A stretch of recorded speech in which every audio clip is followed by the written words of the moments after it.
মাটির নিচে বিশাল ক্ষেপণাস্ত্রের শহর তৈরি করেছে মধ্যপ্রাচ্যের অন্যতম পরাশক্তি ইরান। তেহরানের শক্তিশালী সব ক্ষেপণাস্ত্রের পাশাপাশি যেখানে মজুদ রয়েছে নতুন প্রযুক্তির বহু মিসাইল। 11 জানুয়ারি ভূগর্ভস্থ গোপন স্থাপনাটির ভিডিও প্রকাশ করেছে ইরানের বিপ্লবী গার্ড বাহিনী IRGC।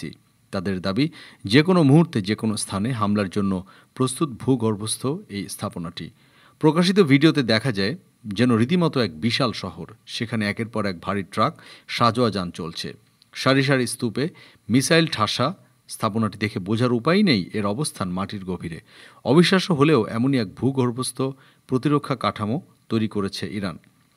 অত্যাধুনিক প্রযুক্তির মিসাইলে সুসজ্জিত মাটির গভীরে ক্ষেপণাস্ত্র ভাণ্ডার।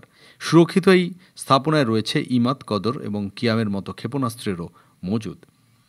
তেহরানের দাবি, শত্রুর কাছে অপরিচিত এমন ক্ষেপণাস্ত্র রাখা হয়েছে ভূগর্ভস্থ অবকাঠামোটিতে, যেখান থেকে হামলা চালানো যাবে মধ্যপ্রাচ্যের যে কোনো প্রান্তে, এমনকি ইসরায়েলেও।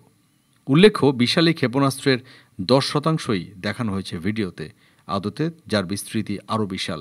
ভূগর্ভস্থ স্থাপনাটি ছাড়াও মাটির নিচে বেশ কয়েকটি পারমাণবিক কেন্দ্র ও সামরিক ঘাঁটি রয়েছে ইরানের। ডেস্ক রিপোর্ট, আজ বার্তা, ঢাকা।